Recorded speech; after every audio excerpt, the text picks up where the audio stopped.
So great to be here with this morning. And I do want to add to kind of the vision that God laid on Andrew's heart is, as I prepared this morning, I just want you to know that God's heart for this message is only blessing. It's only blessing. And so as I share, we're going to go through some harder territory, but if there's ever a time that you're feeling like it's harsh or that's hard, that's on me. That's on Satan. That's not God's heart. This message this morning, it's all about calling us forward and giving us encouragement and all about vision, this incredible vision that God has for men. So I'm just going to pray that comes across in just this. And I would love for you to take out something to take notes with, because while we don't always believe that the preacher is ready to speak, we always believe that God is ready to speak.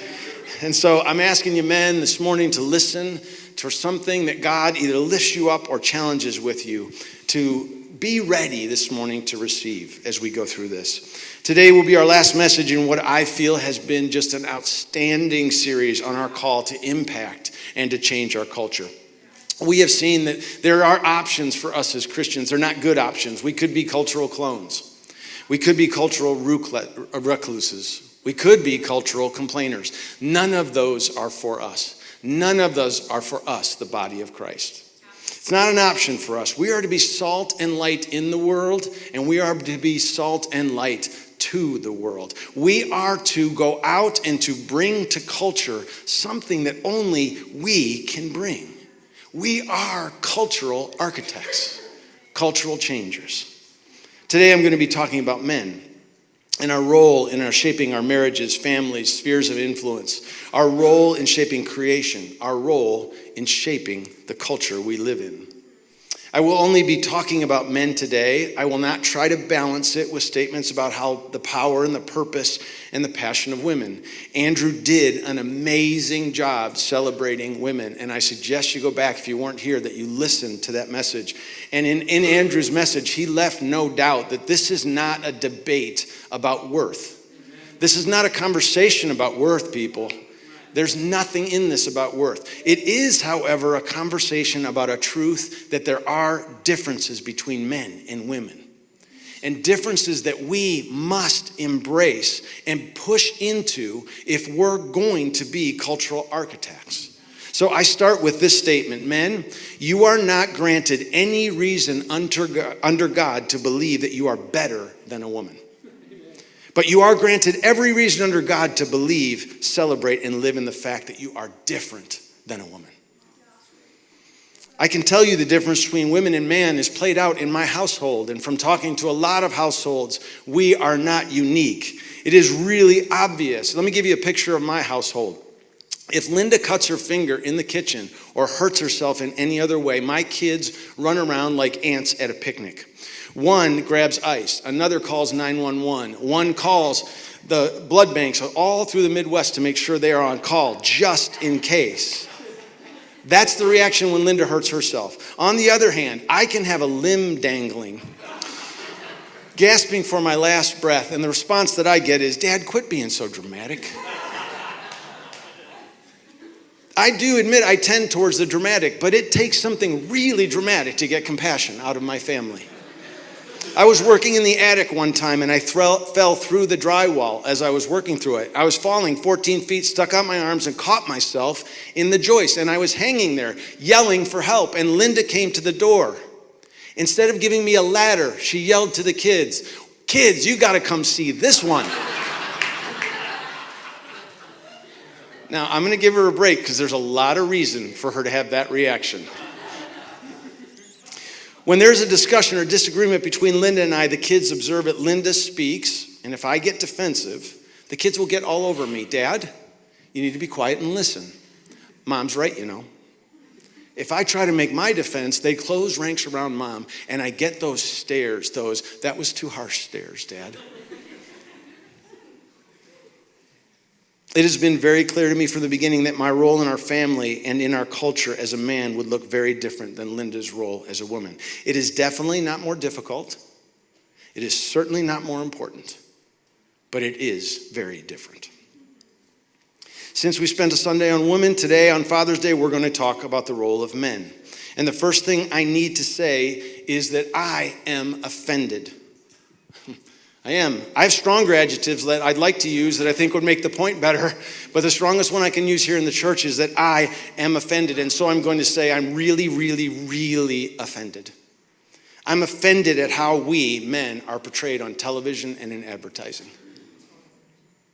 If an alien came to earth and learned what men are like from television and advertising, they would learn that you will lie to your wives, ignore your children, forsake the needs of your families in order to get a peek at a good-looking woman, drink a beer, receive a 52-inch big screen TV, or even eat a bag of Doritos. Watch your Super Bowl ads. You'll see who you are in the media's eyes. And I am offended.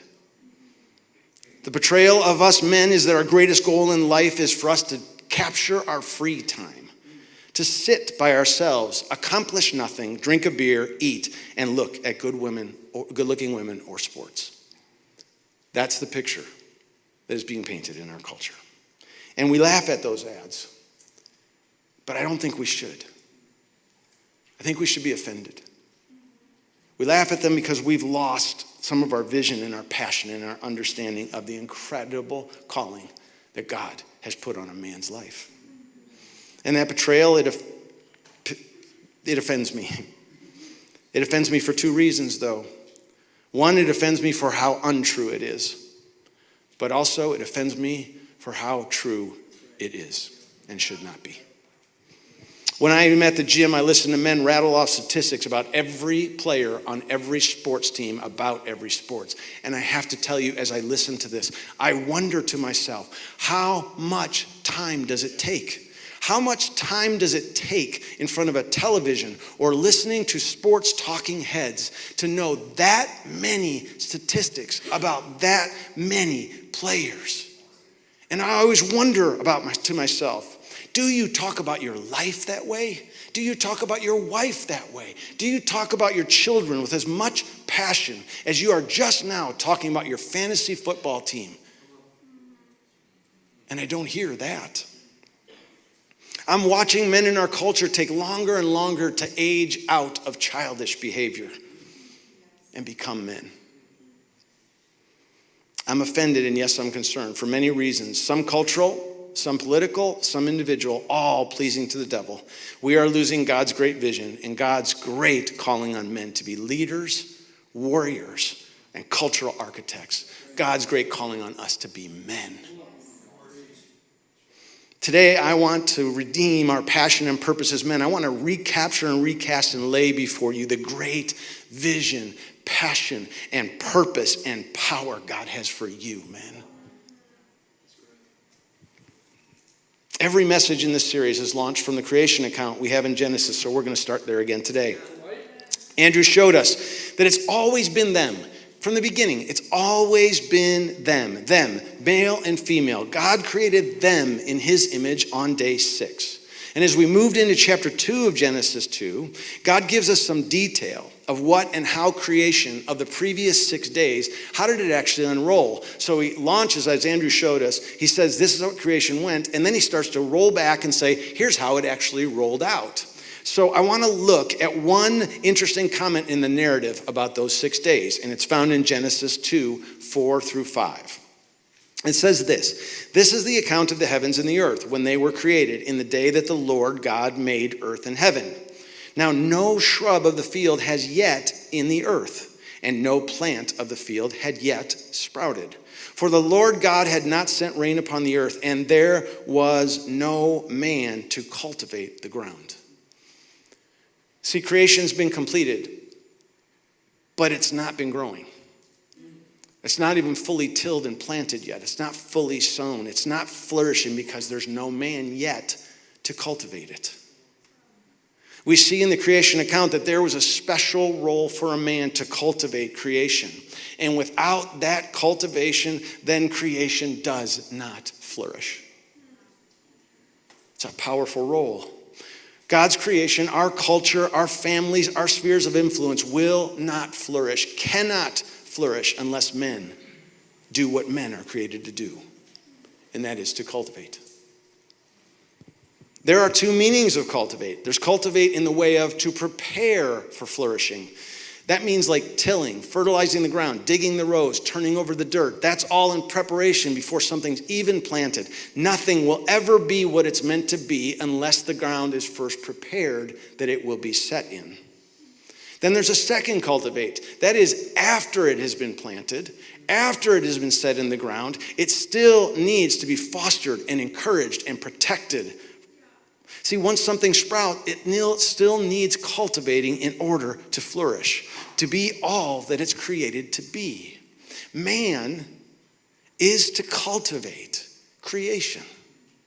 We are to cultivate our wives, our children, our families, our spheres of influence, our culture, and without our cultivation, nothing will be all that God created it to be. A very important clarification, a role of this cultivator. It has no sense of ruling as a king. None. It has every sense of giving your life as a servant. And that statement right there sounds so unfair. It sounds so hard. It sounds so not fun. Great. My life is to give my life away as a servant for everyone else. And I'm here to stand tall and say to you that my only point of this message is, yes, that is your life. And it is an awesome life if you'll live it. There is so much joy. In fact, I'll tell you that anyone, no matter what anyone else is telling you, no matter what anything else is telling you, it is the only place that you will find fulfillment in your life because you're a man. And that's what you're made for. And if we look at it closely, we realize, the call to discipleship has the same challenge and the same reward. In Matthew 16:24, the call to discipleship is this. Then Jesus said to his disciples, if anyone wishes to come after me, he must deny himself, take up his cross, and follow me. Then the reward, verse 25. For whoever wishes to save his life loses it, but whoever loses his life for my sake will find it. Men, our call, it looks the same. It's in cultivating life in others and all around us that we will find our life in return. And men, we've been pulled away from our life source. We have. We've been told that life is in our free time. It's in our comfort. It's in our pleasure. It's in our entertainment. And so everything we do is aimed towards that, and it's a lie. And we've yielded our call to be leaders and our call to serve. And I tried this once, and it doesn't work. I did. I was full of self-pity one time. I was an elder at the church. I was serving at the church. We were doing a relocation. I was doing all this stuff around the family. I'm just going, you know what? I'm not getting mine. I'm tired. I give and give and give. So I decided to change. Just decided, you know what? On the way home tonight, I'm getting a newspaper. Yep, there was a time when men read newspapers.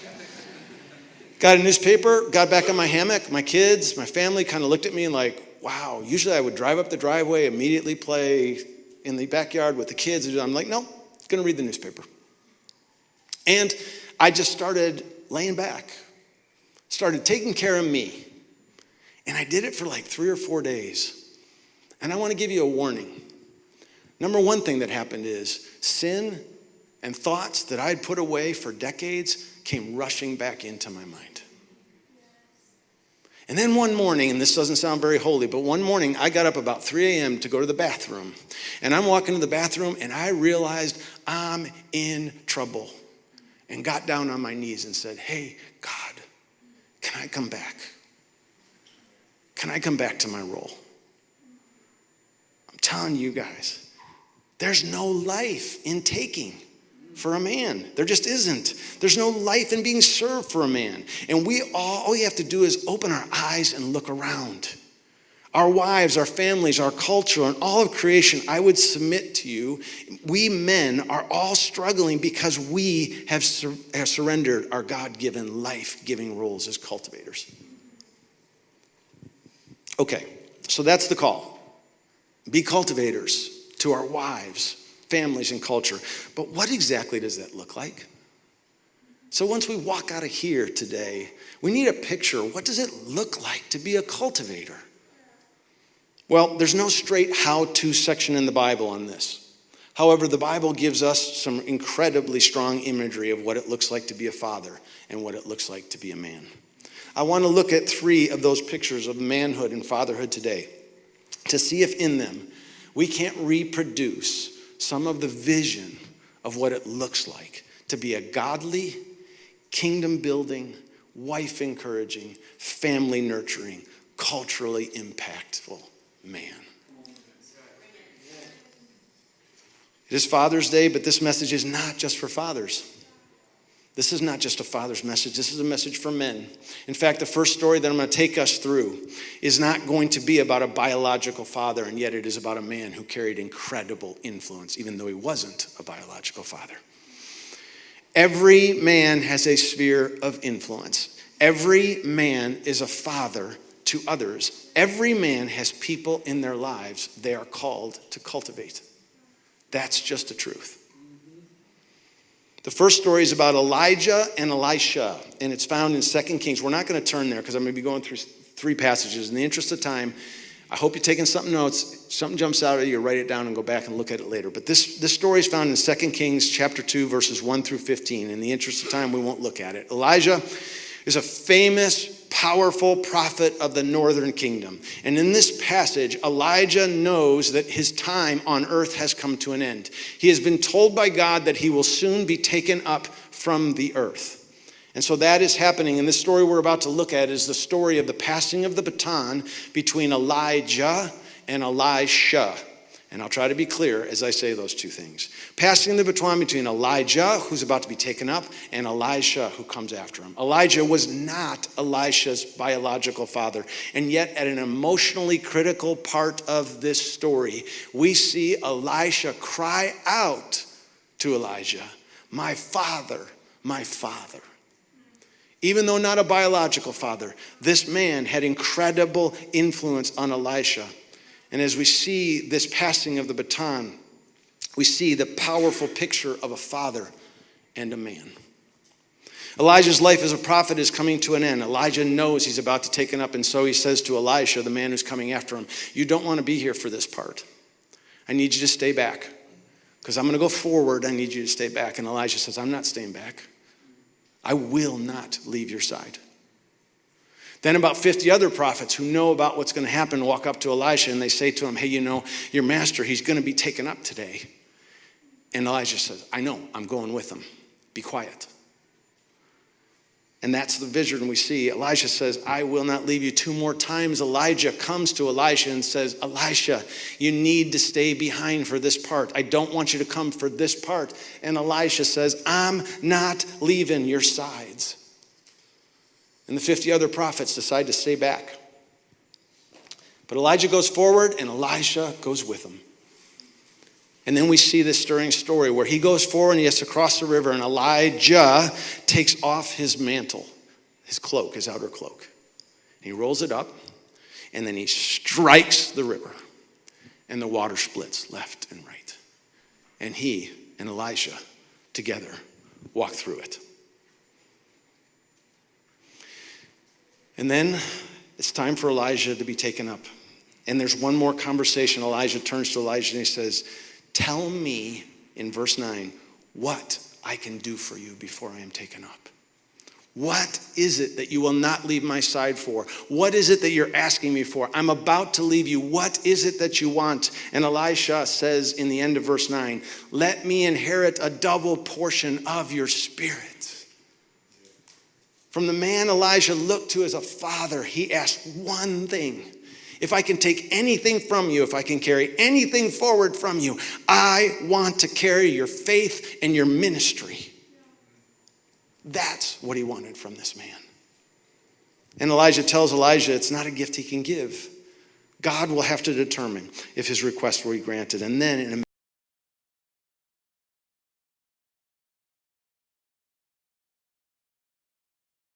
and he picks up the mantle of Elijah, his father, and he rolls it up, just like his dad did.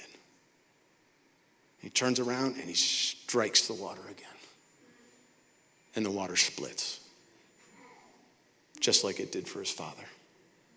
And he walks through, just like he did with his father.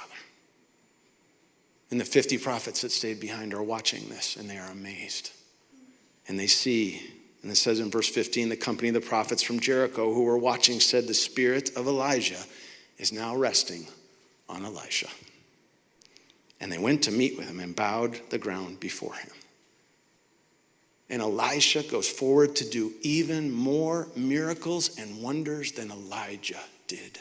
In fact, Elisha goes forward with the blessing that he asked by watching the ministry and the faith of the man he called father. He goes forward to do more miracles and wonders than anyone else in the scriptures except for Jesus himself.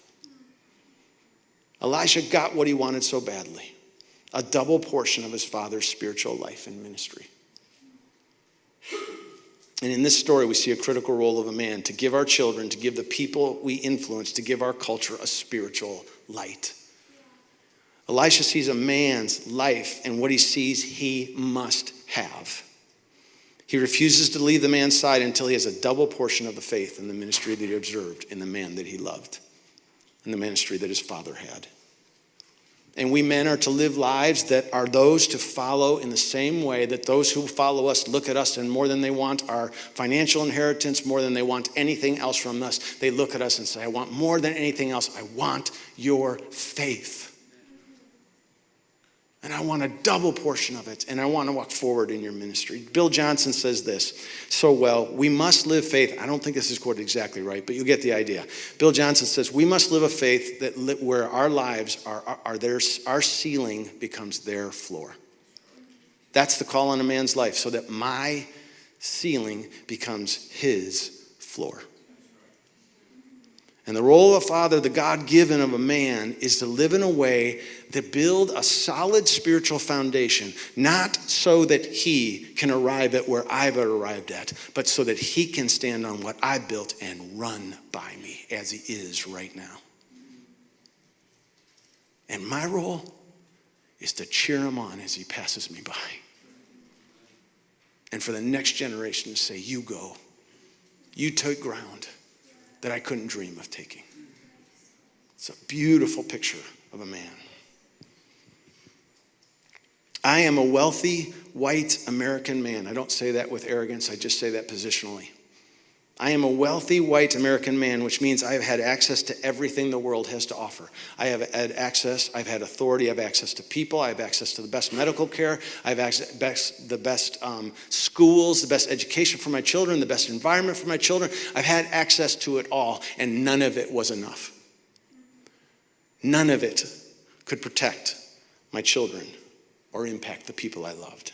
I learned later than I should have, if I do not leave my loved ones' faith, then I have left them exposed and unprotected.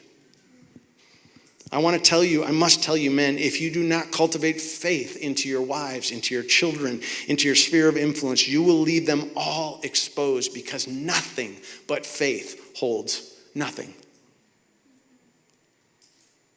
One great role of a father, of every man, is to cultivate faith. If men do not cultivate faith, then wives, children, creation, and culture just cannot flourish.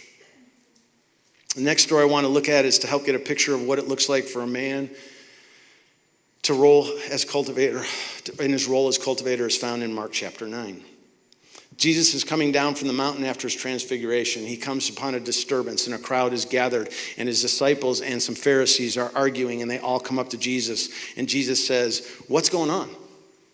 And then in chapter 7, or in verse 17, it's a brave warrior father who finally speaks to Jesus. And he says this in verses 17 and 18. A man in the crowd answered, "Teacher, I brought you my son who is possessed by a spirit that has robbed him of speech.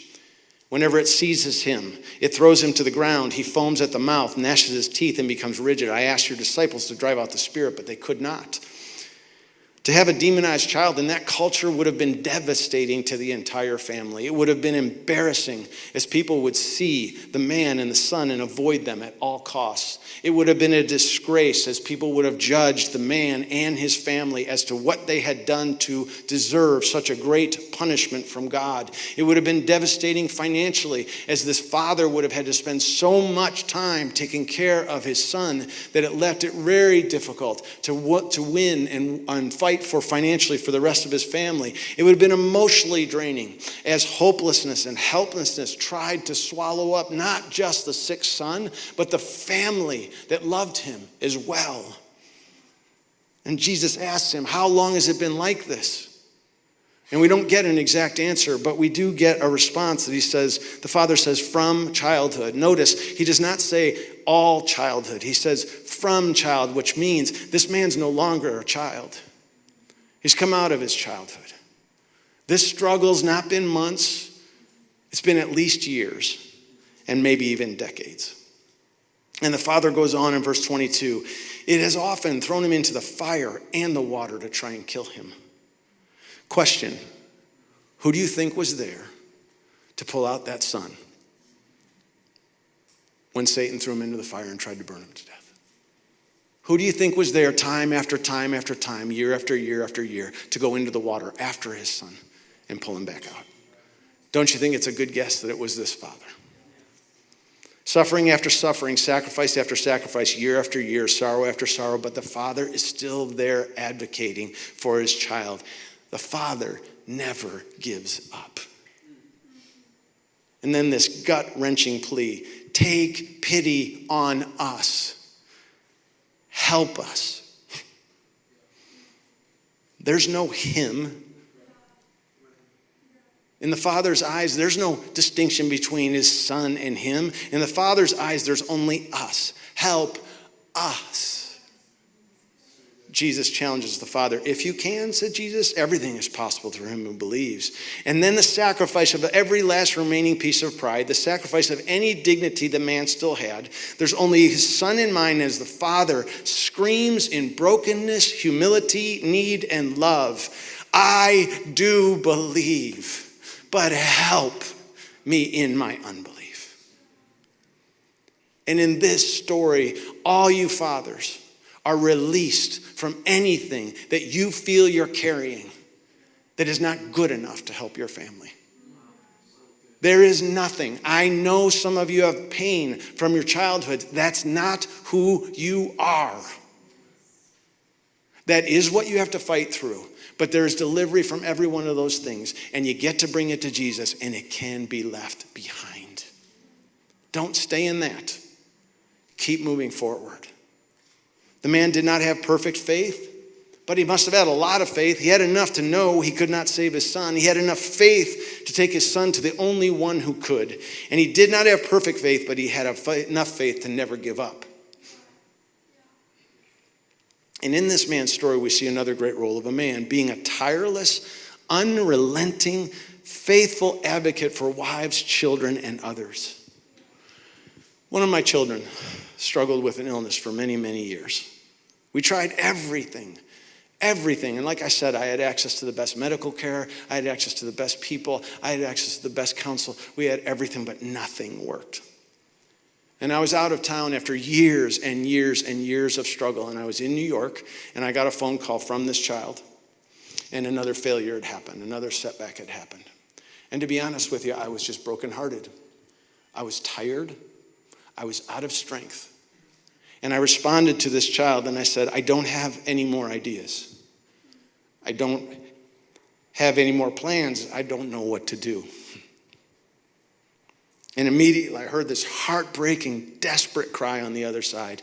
If you give up on me, I have nothing left. And I did what a father's called to do. I said, give me 30 minutes. I'll call you back with something. Because a father's job is just never give up. And my child just needed to stay and stand. No matter where you go, I will stand with you. And that's the role of a man. That's the role of a father. Men, sometimes the plans run out. Sometimes the power is gone. Sometimes it's not, listen to this, sometimes it's not about what you can do. It's the only thing you can't do, and that is give up. And that's a great calling. There's a great calling on every man to cultivate perseverance and steadfastness and, yes, long-suffering. We have a great honor and privilege to be called on to never give up, and our life is in that calling. And I want you to listen to this. Men, often your life will not be found in the results of your life. Your calling will be found in the fight itself. Never give up. Don't think your calling and all of your values found in the results. It's found in the fight itself. So just fight and never give up. Which leads us to our last story, the story of the prodigal son, Luke 15. I was in a Bible study one morning and a man walked in and he looked like he'd been up all night because he had been. He shared how he had spent the night on the phone with his adult son, who was lost in his journey of addiction and drugs and alcohol.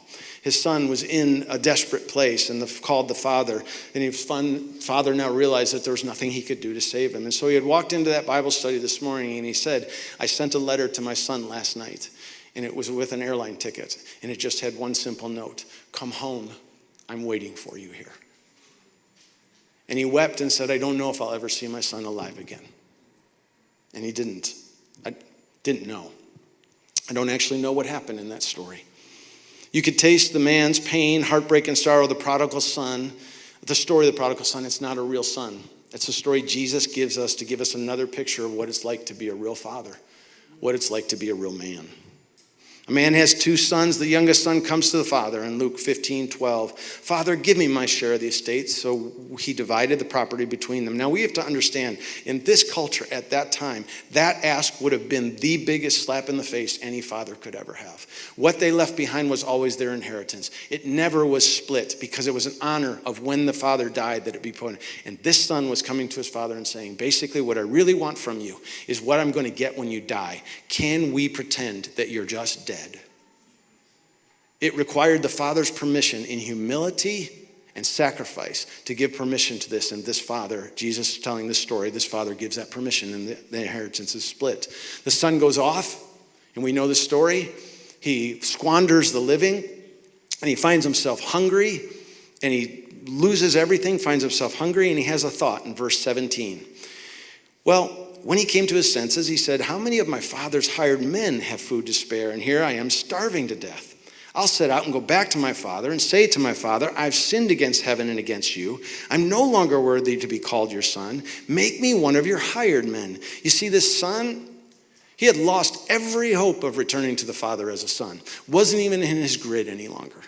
He just said, I just hope he'll take me back as a servant. There's no way I can go back as a son, but maybe he'll take me back as a servant. And so the son does that, and he comes back, prepares a long speech. But as he's approaching his father's house, before he could get to his drawn-out apology, in verse 20, the father runs to him. But while he was still a long way off, his father saw him, and filled with compassion for him, he ran to his son, threw his arms around him, and kissed him. Notice, compassion and forgiveness preceded the apology. It didn't come after it, it preceded it. The son still tries to apologize in verse 21. Father, I have sinned against heaven and against you. I am no longer worthy to be called your son. But the father doesn't want to hear it. He's too busy celebrating. But the father's too busy celebrating in verse 22. But the father said to the servants, quick, bring the best robe, put it on him, put the ring on his finger and sandals on his feet. Bring the fatted calf, kill it. We got a party. And all of those things, that ring, that robe, that celebration, those were all signs of sonhood. The son had been fully welcomed back with every right as a son. And the father exclaims, for this son of mine was dead and is alive again. He was lost and is found. And they began to celebrate. Fathers, men are to cultivate compassion, forgiveness, and redemption. The child you loved as a little one and love today may reject you, deny you, accuse you, even act like you are dead to them, and leave you physically and emotionally. It will hurt. The question is, what will you do while they're away? You will use it for one thing or another. Will you use it to store up pain and anger and bitterness, or will you store up compassion, forgiveness, and hope of someday, the redemption that will come. A father, a man waits, perseveres, and loves because his goal is not that he redeems his pain. His goal is that the pain of his children and his family and the people around him is redeemed. That's a great calling. That's 3 snapshots, 3 pictures from the scriptures on what it looks like to be a father, what it looks like to be a man. Cultivating faith. Live so others want our faith more than anything else. Thank you. Cultivate perseverance and long-suffering. So our lives are not in the results, but in the fight, because men are called to never give up. Cultivate compassion, forgiveness, and redemption, putting the redemption of others' pains ahead of our own. Now do you see why I'm offended by the pictures in media? Now do you see why I think you should be too? I hope you are fired up since the garden God has given us and you, men, the role of cultivating creation, and we do not embrace our roles, then our wives, our children, and our culture will never flourish as it can, never flourish as it should. That is a great reason for getting up every morning, isn't it? That's something to live for. It is a great calling, so great that I hope that you see that you don't stand a chance of doing this alone. Your first role and step as a man is to start every day at the feet of Jesus. Because I am telling you, this great calling will only live to the extent that you live at the feet of Jesus, or it will die at your own weaknesses. It's just that simple. It will either start and live, or it will end and die. Men, the call is not easy, but it's glorious. And I want to end the picture with the prize of living out our call. If I sound like I've done this father thing, this man thing perfectly well, I haven't. I've had trials in every one of the categories and failures in every one of the categories that I have laid out today. But I did keep getting up. And I found out that life was as God promises. Life is in the fight of a man. I want to share with you 2 of the greatest treasures in my life, 2 of the greatest rewards of the life of a man. See this statue? This is from my daughter. It's probably $1.99, I don't know. But this is the daughter that called in New York. And she presented me this statue, and it's a little warrior, and on the shield is a sun and a moon. And it came with a note. It said, "Thank you, Dad, for fighting for me day and night and never giving up." These are some of the letters that I've received over my journey as a man and as a father. There's a bunch of them here that I received from my wife and kids. They're letters of my life and my calling that confirm that I'm a man and I'm a cultivator of life of others. If you come from my car, I'll argue about it, but you'll get it. If you come for my house, I'll fight you for it, but you can have it. But these, you have to kill me to take these from me.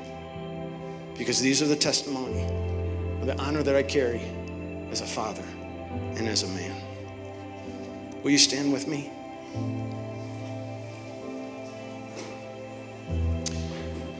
I feel tremendously led that God wants to bless us as men this morning. And so I'm going to ask you guys, I'm going to ask every man that wants it just to come forward to be blessed. It doesn't mean you failed in anything. That's not the point. I feel like God is saying that he wants to lay a new anointing on the men of this church to carry out the calling that is on our lives. And so I'm asking you, if you're willing, just men, come forward. And I want to carry this blessing. I am not gifted in giving this blessing, but for this morning, this is my call.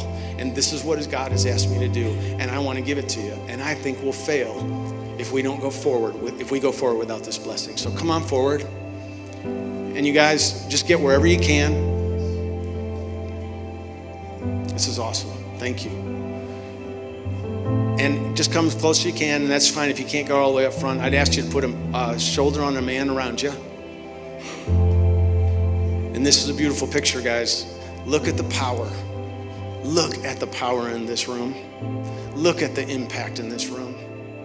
So let's just ask God to set us free in an anointing that we have never experienced before, and the honor that he has granted us as men. Lord, I want to pray for each and every one of these men.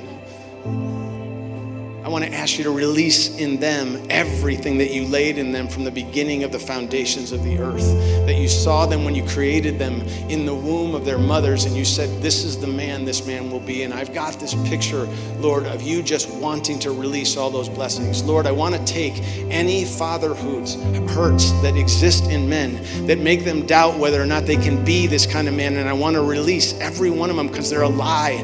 It is true. It is true. It is a reason to hurt, but it is not an excuse, and you can release them right now, and you will cover those things. You went to the cross to cover those things, and father wounds are no different. This can be covered and called out of men. Nobody up front here is less than because of the father they had. It's just not true.